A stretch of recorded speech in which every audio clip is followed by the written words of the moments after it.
Y'all, I'm Jerry, about to check out Hollywood Rock was legendary.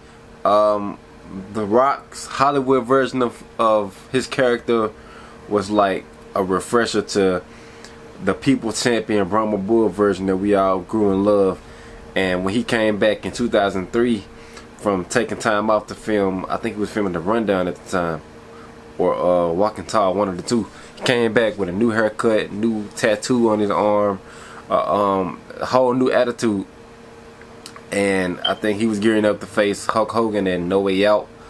And Rock was already being booed like previously, a couple months before he left in 2002. Because if you go back and look at it after SummerSlam, after he lost to Brock Lesnar that night, the fans was already booing him. They preferred Brock over The Rock.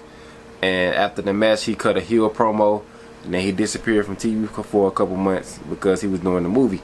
Then when he came back, he just fully embraced that Rock character. He came back, I think, in Toronto, Canada, that night on Monday Night Raw, and completely just buried that Toronto crowd, man. So let's hop into the video and see what Wrestling Gifts explained about the Rock's Hollywood character and how was it legendary? How legendary was it? Let's go. Yo, what's up YouTube? It's your boy Pavi, aka Wrestling Gifts, and I'm happy to announce that today's video is once again sponsored by Sheath Underwear. So last month Sheath sponsored a video, and since it was SummerSlam 2002 when the main event was the past versus the future. My favorite SummerSlam, to be honest. Brock Lesnar for the WWE title. So many underrated matches. Although for the past 3 years The Rock had been one of the most beloved wrestlers in history, things were changing. The people's opinion on The Rock was slowly shifting from our hero to sellout. By August of 2002, it became clear that The Rock's first priority was now Hollywood. After the success of the Scorpion King, The Rock was getting more and more roles in Hollywood and spending less and less time in the ring. And the fans slowly began to turn on The Rock for going Hollywood. So when The Rock got his ass beat by a rookie Brock Lesnar and lost the title, there was no sympathy for The Rock. Instead, everyone cheered for his downfall. When SummerSlam 02 went off the air, The Rock actually grabbed a microphone and instantly got booed by the live crowd. All he wanted to do was cut a nice promo for all the people in attendance, but the audience didn't want any of that. So he grabs the mic and just says, "As of now, Sing Along with The Rock is over." And The Rock just disappeared back to Hollywood. Even though The Rock was going to be gone for months on end, even though he's going to be gone for the rest of the year, a good 6 months, the seeds were planted for a Rock heel turn. It was a heel turn that was much needed, but nobody, nobody was expecting the 2003 Rock heel turn to be anything like how it ended up being.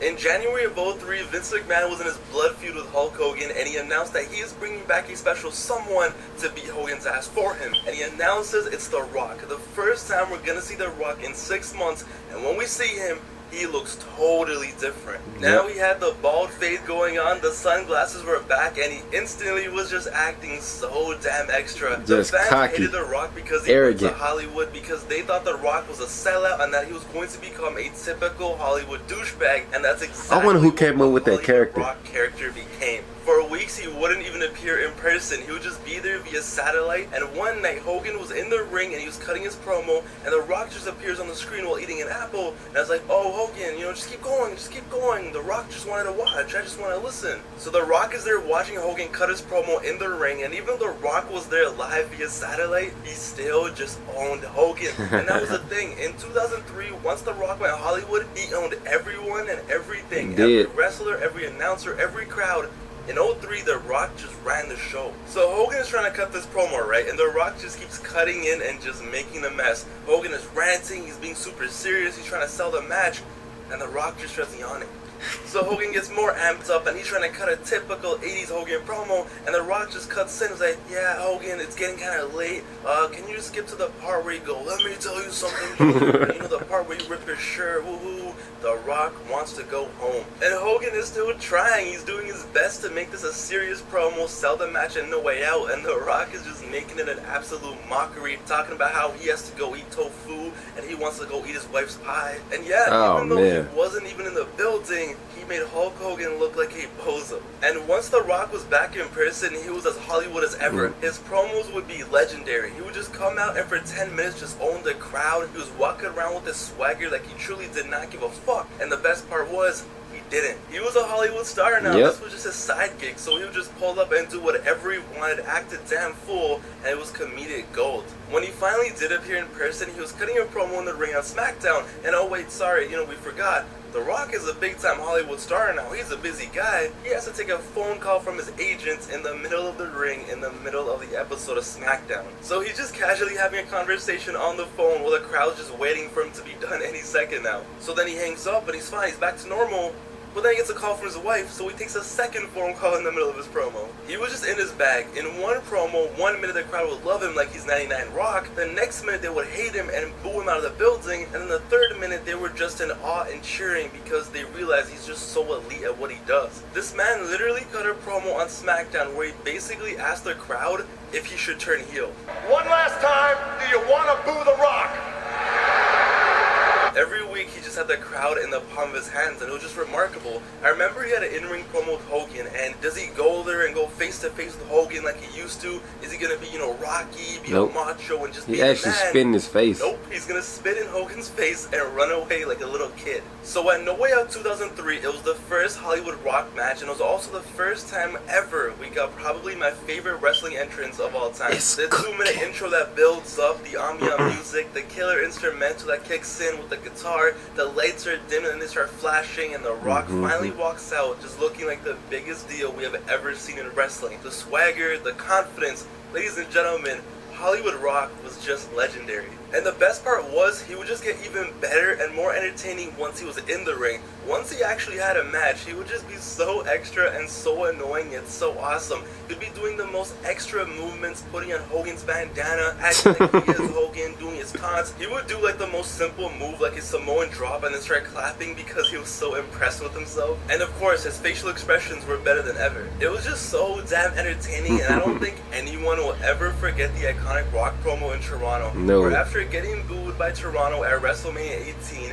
he comes back a year later after beating Hogan for That the was second perfect time timing to have him do that destroys the crowd and at gets Toronto. revenge, In and Toronto, many excuse consider me. this one of the greatest heel promos of all time. And what was really special about this run was, at this point, The Rock was so secure with his position, he was so confident, and he knew that he was the biggest deal around. He wasn't afraid to joke around and put over other people. During this time, he would have the iconic promos with the Hurricane of all people, with the Hamburglar. He would have the promos with Christian, and he would go out in the ring and put over Booker T. But without a doubt, the most genius invention during The Rock's Hollywood run has to be the Rock concert.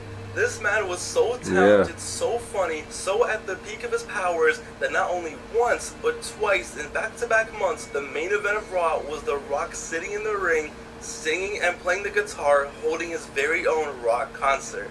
There will never ever be another Rock. The Rock concerts, the promos, the matches, his demeanor, his swagger, Hollywood Rock was just untouchable. And even though he was just his persona for 3 or 4 months, just 4 months of him being the character, he cemented it as legendary. He went to Mania, he put on Austin's vest, acted a damn fool, but he got his win against Austin. Then he had a match with Goldberg that was 10 minutes, put him over and left.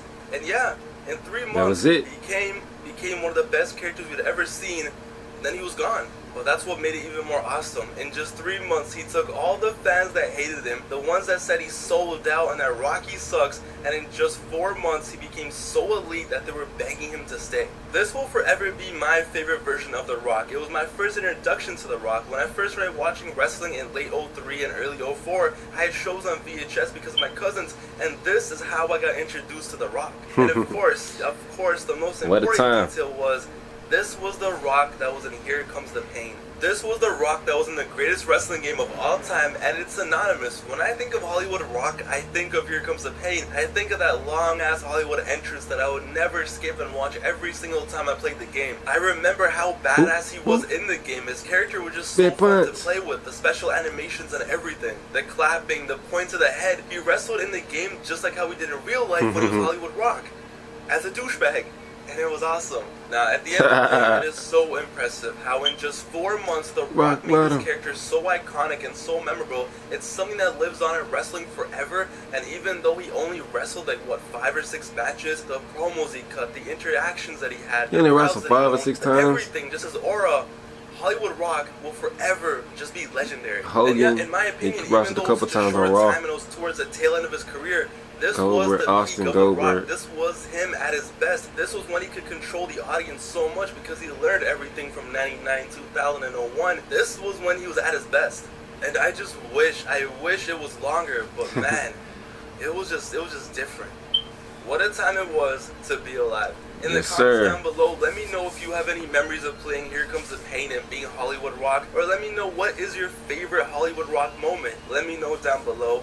I hope you guys enjoyed this video. Go check out some classic Hollywood Rock matches and moments. It's your boy Pav, aka Wrestling Gifts. I hope you guys enjoyed the video. I'm out of here. I'll see you guys soon for the next one. Until then, take care. Alright, y'all, this is a great video, man. I like how he I liked how he broke down every part of the Hollywood Rock's character from the beginning to the end, leading up from SummerSlam 02 after SummerSlam 2002 all the way up until Backlash when he lost against Goldberg. Man, Hollywood Rock was a great character, man. I remember like some of my favorite moments from the Hollywood Rock character was the backstage segment between him and Hurricane, and when he faced Jeff Hardy, in which was both of their last matches on Raw in 2003 before Jeff got released and The Rock ended up pretty much kind of focused on his storyline with Austin and kind of just stuck the pay-per-views at that time. And man, the stuff he did with Goldberg, the Rock concerts he had, just completely burying Stone Cold Steve Austin and completely burying Goldberg. Man, this was a great character. This was a great time to be alive, and The Rock was The Rock was absolutely great gold. He can prove that he can play a good, entertaining heel, man. So let me know what y'all thought of my reaction to this video. Like, comment, subscribe, and I'll see y'all next time. Peace.